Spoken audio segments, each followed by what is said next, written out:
সেই গতি নিয়ে আমরা মোটেও সন্তুষ্ট হতে পারিনি। কারণ এই সংস্কারের জন্য আমরাই প্রধান প্রবক্তা।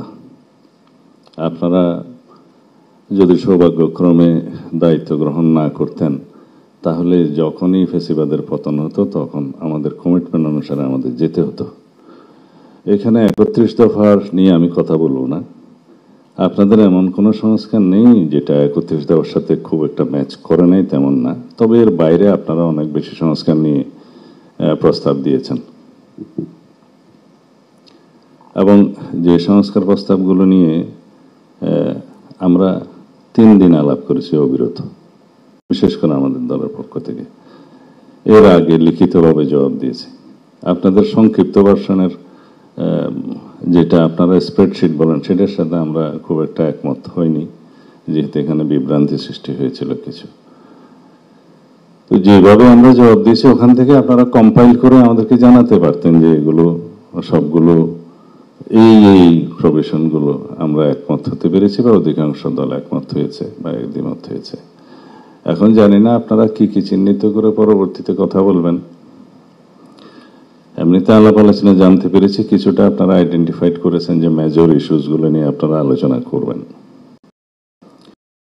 কিন্তু আমরা যেন একটা বিষয়ে একমত হই যে let us agree to disagree on certain points, major issues, যেগুলো কখনোই হয়তো সবাই একমত হতে পারবেন না।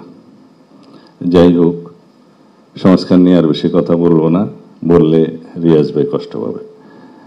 তো দ্বিতীয় হচ্ছে, আমি এখানে প্রশংসা করতে আসিনি, আমরা এখানে আলোচনা করতে এসেছি। এখন আপনাদেরকে যে বিষয়গুলো বুঝাতে পারিনি অবিরত, তো সেটাকে আজকে বোঝাতে পারবো মনে হয় না। একটি কারণও নাই ডিসেম্বরের পরে নির্বাচন। আমরা কেন, কি উদ্দেশ্যে ডিসেম্বরের আগে নির্বাচন চাই, কেন চাই, যৌক্তিকভাবে আমরা প্লেস করেছি, বহুবার প্লেস করেছি। এবং জাতির মধ্যে বিভিন্ন রকমের কনস্পিরেসির একটা সুযোগ নিচ্ছে কেউ কেউ, এবং বিভিন্ন রকমের অস্থিরতা সৃষ্টিরও পায় তারা আছে। সেটা আভ্যন্তরীণভাবেও আছে, বহির্বিশ্বেরও আছে। অনেকে বক্তব্য রেখেছেন যে পার্শ্ববর্তী একটা দেশ নির্বাচন চাই। ওরা নির্বাচন চায় না বলে কি আমরা অনির্দিষ্টকাল নির্বাচন চাইবো না? তারা কেন নির্বাচন চায় সেটা তারা জানে। তারা বলছে তারা ইনক্লুসিভ নির্বাচন চাই।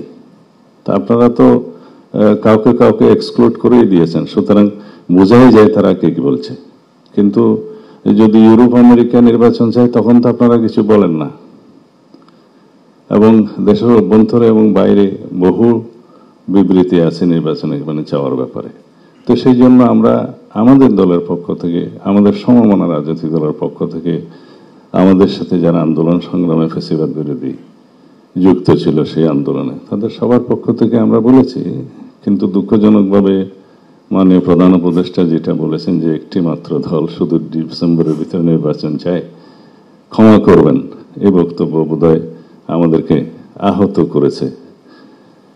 তো যাই হোক, আমরা সংস্কারের কথা বললে তো আমাদের মাননীয় আইন উপদেষ্টা বলেই দিয়েছেন যে আইন মন্ত্রণালয়ের সংস্কার প্রায় শেষ, বাকিগুলো চলমান। শুধু ওখানে একটি বিষয় আছে যে কনস্টিটিউশনালিটি দেখা হয় নাই। প্রথম যে আইনটা, অধ্যাদেশটার কথা প্রথমে যেটা আপনি বললেন যে জাজেস রিক্রুটমেন্ট অর্ডিন্যান্স বোধহয় 2025 যেটা হয়েছে, এখানে এমনকি যে জাজেস রিক্রুটমেন্ট কাউন্সিল যেটা ফরমেশন হয়েছে সেটার কনস্টিটিউশনালিটি নাই। এই অধ্যাদেশটা চ্যালেঞ্জড হয়েছে এবং সেই রিটটা কোনো রকম একটা অবজারভেশন দিয়ে ডিসপোজ অফ করা হয়েছে। এখানে ম্যান্ডেটরি করা হয়েছে কাউন্সিলের রিকমেন্ডেশনস অন দি প্রেসিডেন্ট, যেটার কনস্টিটিউশনালিটি নাই। আর্টিকেল 95 এর সেকশন 1-2 সাথে এটা কন্ট্রাডিক্ট করে। তা আমরা চাই তো জুডিশিয়ারির একেবারে কমপ্লিট ইন্ডিপেন্ডেন্স, কিন্তু সেটা একটু কেয়ারফুলি এই অর্ডিন্যান্স আইনগুলো না করলে পরবর্তীতে কোয়েশ্চেন থাকবে এবং সেটা রেটিফিকেশনের জন্য পরে সমস্যা হবে। তো আরো 2-3টা আছে চ্যালেঞ্জ হয়েছে ওখানে, বোধহয় সেকশন 4, 5, 6 এবং 9 চ্যালেঞ্জড হয়েছে, এটা শোনা উচিত ছিল। ডিসপোজ অফ করে করলে ঠিক হতো। আর বিচারক নিয়োগ তো এটা পিয়ন নিয়োগ না, করা হবে কেন? জাস্টিস যেদিন থেকে নিয়োগ হবে সেদিন থেকেই অ্যাবাভ সেক্রেটারি, তো সুতরাং সেটা একটু ডিগনিটি রাখা উচিত বলে আমরা মনে করি। এনিওয়ে, এর বেশি বলবো না। আর যে সমস্ত অর্ডিন্যান্স নিয়ে আপনারা কথা বলেন, শুধু ল মিনিস্টার আছে বলে ল মিনিস্ট্রি কথা বললো, সমস্ত সংস্কারগুলোর যতগুলো এগ্রিড হয়েছে, বিশেষ করে ইলেকশন সিস্টেম সংক্রান্ত, কনস্টিটিউশন সহ ওখানে আইন আছে 12টা, কনস্টিটিউশন সহ 13টা। সেই আইনের মধ্যে যতগুলো সংস্কার প্রস্তাব হয়েছে 3 মাস আগে আমরা এগ্রিড হয়েছি। এটা এখানে বদিউল আলম মজুমদার সাহেব আছেন, ইচ্ছা করলে এর ভিতরে সেগুলো অর্ডিনেন্স করা যেত, ছোটখাটো সমস্তগুলো, অ্যাকসেপ্টিং দি কনস্টিটিউশনাল অ্যামেন্ডমেন্ট, যেটা প্রয়োজন হবেও না।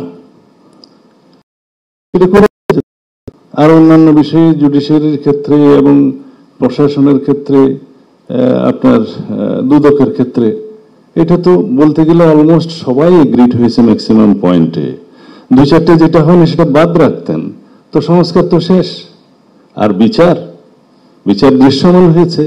আর বিচারের মধ্যে কি কোনো রোডম্যাপ দেওয়া চায়? অনেকে বলেছেন বিচারে যদি রোডম্যাপ দিতে বলেন সেটা হবে ইনজাস্টিস। বিচারে রোডম্যাপ হবে না।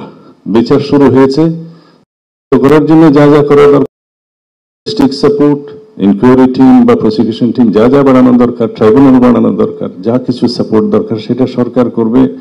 আমাদের প্রয়োজন হলে আমরা কোঅপারেট করব। বিচার চলবে সেটার গতিতে, এবং সেটা তো বিচার এখানে সমাপ্ত হলেও আপিল হবে, আরো অনেক কিছু হবে। তবে প্রধান উপদেষ্টা জাতি অবশ্যই দেখতে চাচ্ছে বিফোর 5th আগস্ট অ্যাটলিস্ট একটা বিচার যেন মানুষ রায় দেখতে পায়। অবশ্যই এর মধ্যে কোনো জোরাজুরি জবরদস্তি নেই, কিন্তু এটা জাতির প্রত্যাশা। এখানে আপনার একটু প্রশংসা করি, যে মাননীয় আইন উপদেষ্টা হোক, আইসিটি ট্রাইব্যুনাল হোক, একটা কেস কয়েকজন আসামি সেটা আইডেন্টিফাইড করেছেন, ট্রায়ালটা খুব শীঘ্রই করা সম্ভব। এরকম আরো 1 to 10 পর্যন্ত করার জন্য আমি মাননীয় আইন উপদেষ্টাকে অনুরোধ করব। এগুলো প্রায়োরিটি, বাকিগুলো হবে। আমি কালকে ওখানে নিজে মামলা করতে যাব। আমার বিরুদ্ধে খুব কমপ্লেন উঠেছে আমি নাকি মামলা করছি, নাকের মধ্যে রহস্য আছে, সেই জন্য কালকে যাব মামলা করতে। যাই হোক, সেগুলো পরে করলেও হবে। প্রায়োরিটি হচ্ছে এগুলো, মানুষ দেখতে চায়, জাতি দেখতে চায়। এবং আমরা যে কালকে দেখলাম সেটার প্রশংসা করি, যে এইভাবেই যেন ট্রান্সপারেন্টলি পুরো জাতি ওপেন কোর্ট ট্রায়াল দেখতে পায়। এনিওয়ে, মাননীয় প্রধান উপদেষ্টা, আমাদের উপরে আপনি মনক্ষুণ্ণ হবেন না।